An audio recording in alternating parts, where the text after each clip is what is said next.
నమస్కారం అండి.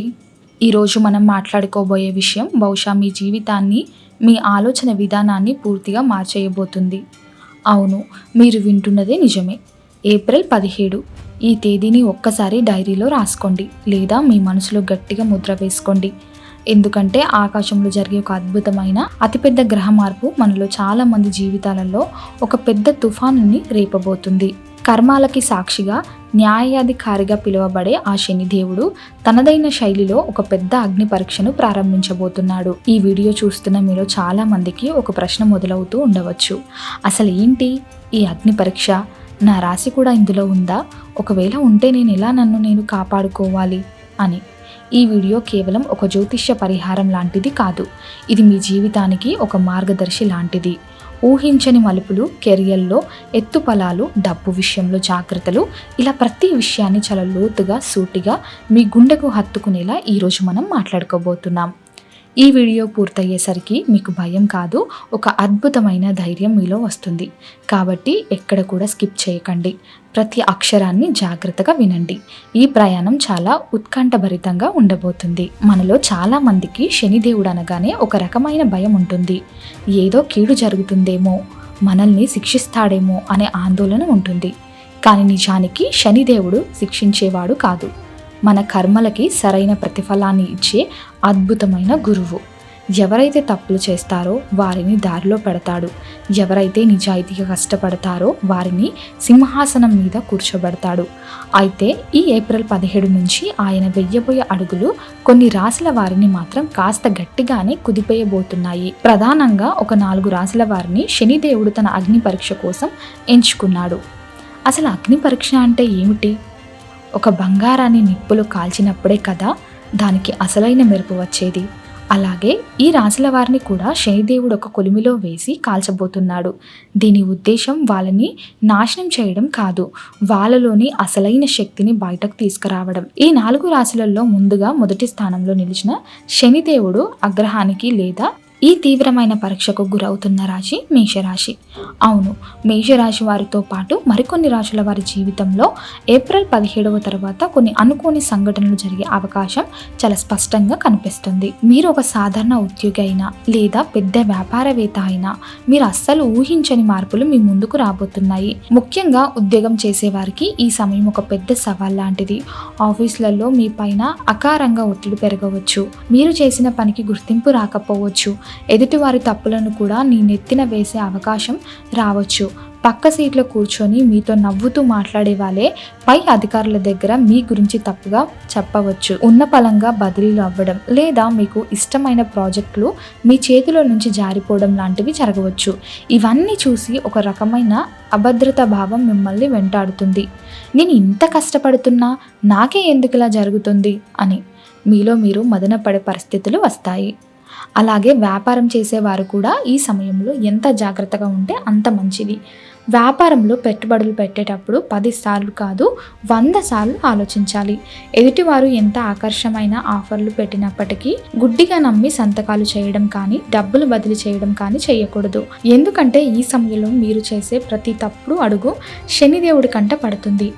మీరు తొందరపడి తీసుకునే ఒక చిన్న నిర్ణయం సంవత్సరాల తరబడి మీరు కష్టపడి నిర్మించుకున్న సామ్రాజ్యాన్ని ఒక్కసారిగా కుదిపివేయవచ్చు. అయితే ఇక్కడ మీరు గుండె చెదిరిపోయి భయపడాల్సిన అవసరం లేదు. మీరు చేయాల్సింది అప్రమత్తంగా ఉండడం మాత్రమే. జీవితంలో డబ్బు ఎంత ముఖ్యమో మనందరికీ తెలుసు. ఈ అగ్ని పరీక్ష సమయంలో డబ్బు విషయంలోనే మీరు అత్యంత జాగ్రత్తగా ఉండాలి. మీ చేతికి డబ్బు వస్తున్నట్లే అనిపిస్తుంది, కానీ ఎందుకో నిలబడదు. ఏదో ఒక రూపంలో ఏదో ఒక అవసర పేరిట నీళ్ళలా ఖర్చయిపోతుంది. కొన్నిసార్లు అనుకోని వైద్య ఖర్చులు రావచ్చు, లేదా మీరు ఎంతో నమ్మి అప్పుగా ఇచ్చిన డబ్బులు సమయానికి చేతికి రాకపోవచ్చు. అందుకే అనవసరమైన ఖర్చులను పూర్తిగా తగ్గించుకొని పొదుపు మీద దృష్టి పెట్టండి. శనిదేవుడు మీకు నేర్పించాలనుకుంటున్న మొదటి పాఠం ఇదే. డబ్బు విలువ తెలుసుకో, అనవసరానికి మించి ఆడంబరాలకు పోకు అని.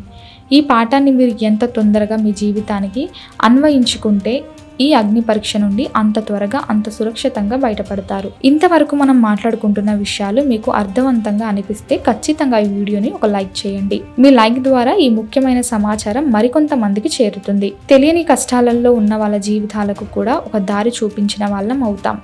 దయచేసి లైక్ చేసి మాతో పాటు ఈ ప్రయాణంలో ముందుకు సాగండి. ఇంకా చాలా లోతైన మీ మనసుకు తగ్గ విషయాలను మనం ఇప్పుడు చర్చించుకోబోతున్నాం. ఇక ఈ కష్టకాలంలో కేవలం ఆర్థిక వృత్తిపరమైన విషయాలే కాకుండా వ్యక్తిగత జీవితం అంటే మన బంధాలు అనుబంధాల మీద కూడా ఈ గ్రహ ప్రభావం చాలా గట్టిగా ఉంటుంది. మీ కుటుంబ సభ్యులతో, ముఖ్యంగా మీ జీవిత భాగస్వామితో చిన్న చిన్న విషయాలకే పెద్ద పెద్ద గొడవలు వచ్చే అవకాశం ఉంది. మీరు మంచి ఉద్దేశంతో ఒక మాట చెప్తే వాళ్ళు ఇంకొకలా అర్థం చేసుకోవచ్చు. కోపం అనేది ఈ సమయంలో మీకు అతిపెద్ద శత్రువు అని రాసి పెట్టుకోండి. మీకు ఎంత కోపం వచ్చినా సరే గొంతు పెంచకండి, మౌనంగా ఉండడం నేర్చుకోండి. మీ నోటి నుండి జారే ఒక్క మాట మీ బంధాన్ని శాశ్వతంగా దెబ్బతీసే ప్రమాదం ఉంది. అనవసరమైన వాదాలకు అస్సలు దిగకండి. మీ చుట్టుపక్కల బంధువులతో, స్నేహితులతో ఎవరైనా మిమ్మల్ని కావాలని రెచ్చగొట్టినా కేవలం చిరునవ్వుతో అక్కడి నుండి తప్పుకోండి. మీ మౌనమే ఈ అగ్ని పరీక్షలో మీకు శ్రీరామ రక్ష. మానసిక ఒత్తిడి అనేది ఈ రాశుల వారికి ఒక నీడలాగా ఉండేలా అవకాశం ఉంది. ఏ పని మొదలుపెట్టినా అందులో ఆటంకాలు రావడం వల్ల నా అదృష్టం ఇంతేనా, దేవుడు నాకే ఎందుకు ఇన్ని కష్టాలు ఇస్తున్నాడు అని కృంగిపోయే ప్రమాదం ఉంది. కానీ గుర్తుంచుకోండి మిత్రులారా, రాత్రి ఎంత చీకటిగా ఉంటే ఉదయం వచ్చే సూర్యుడు అంత ప్రశాంతంగా ఉంటాడు. ఈ కష్టకాలం శాశ్వతం కాదు. ఇది కేవలం కొన్ని రోజుల పాటు మాత్రమే ఉండే ఒక గ్రహకాలం లాంటిది. ఈ సమయంలో కొత్తగా ఎలాంటి సాహసాలు చేయకండి. పాత పనులను, పెండింగ్లో ఉన్న పనులను జాగ్రత్తగా పూర్తి చేయడం మీదనే మీ దృష్టి పెట్టండి. ప్రయాణాలు చేసేటప్పుడు, ముఖ్యంగా వాహనాలు నడిపేటప్పుడు చాలా జాగ్రత్తగా ఉండాలి. డ్రైవింగ్ చేస్తున్నప్పుడు మీ మనసుని పూర్తిగా ఆ క్షణం మీదే ఉంచండి. పరధ్యానం ఏమాత్రం పనికిరాదు. చిన్న నిర్లక్ష్యం కూడా పెద్ద మూల్యాన్ని చెల్లించేలా చేయవచ్చు. శనిదేవుడు మనల్ని చూస్తున్నాడంటే దాని అర్థం ఆయన మన అప్రమత్తను పరీక్షిస్తున్నాడని అర్థం. మరి ఈ తీవ్రమైన పరిస్థితుల నుండి మనల్ని మనం ఎలా రక్షించుకోవాలి? ఈ పరీక్షలో మనం ఎలా గెలవాలి? దీనికి మన జ్యోతిష శాస్త్రంలో, మన ధర్మంలో అద్భుతమైన మార్గాలు ఉన్నాయి. మొదటిది, అత్యంత ముఖ్యమైనది, లాజిక్గా ఆలోచించి అడుగు ముందుకు వేయడం. శనిదేవుడికి తెలివిగా, ఎవరిని మోసం చేయకుండా నిజాయితీగా పనిచేసే వాళ్ళంటే చాలా ఇష్టం. మీరు తీసుకునే ప్రతి నిర్ణయంలో 1-2 సార్లు ఆలోచించండి. రెండవది, ఆధ్యాత్మిక చింతన. ఉదయం నిద్ర లేవగానే లేదా రాత్రి పడుకునే ముందు కాసేపు ప్రశాంతంగా కూర్చొని ధ్యానం చేయండి. లేదా మీకు ఇష్టమైన దైవాన్ని మనస్ఫూర్తిగా ప్రార్థించడం అలవాటు చేసుకోండి. ఇది మీ మనసుకు ఒక అద్భుతమైన ప్రశాంతతనిస్తుంది. కల్లోలంగా ఉన్న మనసును శాంతపరిచి సరైన దారిలో నడిపిస్తుంది. అలాగే నిస్సహాయకులకు, పేదవారికి మీ చేతనైన సహాయం చేయండి. అది 10 రూపాయలైన అన్నదానం కావచ్చు, లేదా వాళ్ళకి అవసరమైన వస్తువులు ఇవ్వడం కావచ్చు. గొప్పలకు పోకుండా స్వచ్ఛమైన మనసుతో మీరు చేసే ఈ చిన్న సేవ శనిదేవుడు కరుణ మీ వైపు తిప్పుతుంది. ముఖ్యంగా మీరు చేసే పనులలో 100% నిజాయితీ ఉండాలి. మీ పని మీరు సైలెంట్గా చేసుకుంటూ వెళ్ళిపోండి. ఫలితం గురించి ఇప్పుడే ఆలోచించకండి.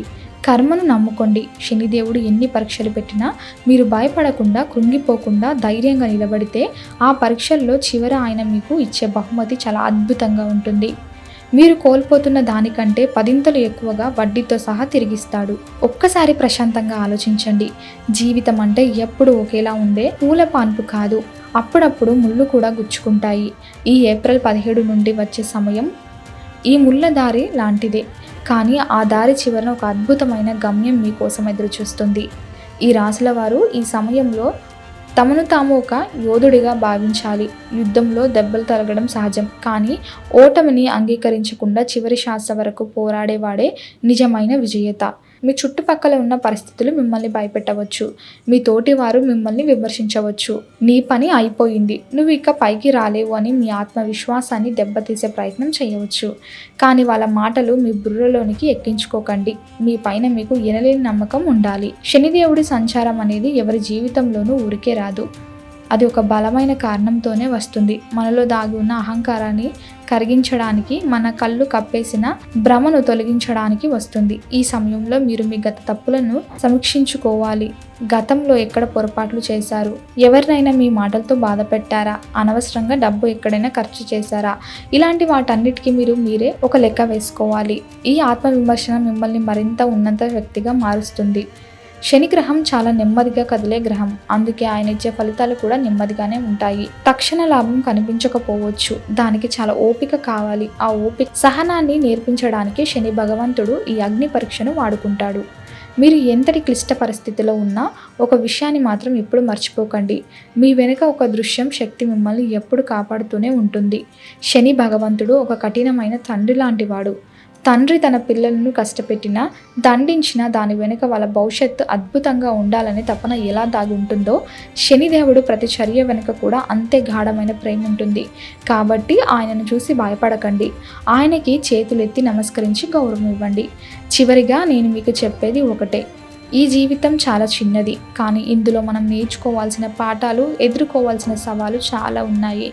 ఏప్రిల్ 17 నుండి మొదలయ్యే ఈ శనిదేవుడి అగ్ని పరీక్ష మిమ్మల్ని ఒక కొత్త మనిషిగా, అత్యంత శక్తివంతమైన వ్యక్తిగా తీర్చిదిద్దే ఒక అద్భుతమైన అవకాశం. దీన్ని చూసి భయపడి వెనకడుగు వేయకండి. ధైర్యంగా నిలబడి ఎదుర్కోండి. తల ఎత్తుకొని ముందుకు సాగండి. డబ్బు పోతే మళ్ళీ సంపాదించుకోవచ్చు. అవకాశాలు పోతే కొత్తవి సృష్టించుకోవచ్చు. కానీ మీలోని ఆత్మస్థైర్యం, పోరాడే గుణం పోతే మళ్ళీ తీసుకురావడం ఎవరి వల్ల కాదు. అందుకే ఏవి జరిగినా సరే, ఏ కష్టం వచ్చినా సరే, ఇదంతా నా మంచికి జరుగుతుందని గట్టిగా నమ్మండి. కోపాన్ని శాశ్వతంగా పక్కన పెట్టండి. మౌనాన్ని మీ అతిపెద్ద ఆయుధంగా మలుచుకోండి. ధ్యానం ద్వారా మనసును శాంతంగా, స్థిరంగా ఉంచుకోండి. ఈ మాటలు మీ మనసుకు ఎంతగానో ఊరటను, భరోసాని ఇచ్చాయని నేను మనస్ఫూర్తిగా నమ్ముతున్నాను. ఈ వీడియోలో నేను చెప్పిన ప్రతి అక్షరం ఏవో పుస్తకాల నుంచి చదివి చెప్పినవి కాదు. ఒక సగటు మనిషి పడే మానసిక వేదనను, ఆ బాధల నుండి బయటపడే మార్గాన్ని పూర్తి మానవత్వంతో అర్థం చేసుకొని చెప్పినవి. ఈ కష్టాల ప్రయాణంలో మీరు అస్సలు ఒంటరి కాదు. మీ బాధను అర్థం చేసుకునే వాళ్ళు, మీకు అండగా నిలబడి ధైర్యం చెప్పేవాళ్ళు ఈ సృష్టిలో ఎప్పుడూ ఉంటారు. ఈ రోజు మనం ఇక్కడ పంచుకునే ఈ అమూల్యమైన విషయాలు మీకు ఎప్పుడైనా కష్టం అనిపించినప్పుడు, మీ మనసు భయంతో వణికించినప్పుడు, తోడు లేదనిపించినప్పుడు మళ్ళీ మళ్ళీ వినండి. ఈ మాటలు మీలో ఖచ్చితంగా ఒక కొత్త ఆశను, ఎన్నటికీ చెరగని ఒక కొత్త ధైర్యాన్ని నింపుతాయి. మీ కష్టాలన్నీ మంచులా కరిగిపోయే శక్తినిస్తాయి. జీవితం ఒక అత్యంత అందమైన ప్రయాణం. ఏ తుఫాను ఎదురొచ్చినా, సముద్రం ఎంత అల్లకొల్లాలంగా ఉన్నా, మన పడవను సురక్షితంగా గమ్యానికి చేర్చడం మన చేతిలోనే, మన ధైర్యంలోనే ఉంది. నిబ్బరంగా ఉండండి. మున్ముందు అంతా మంచి జరుగుతుంది. నమస్కారం.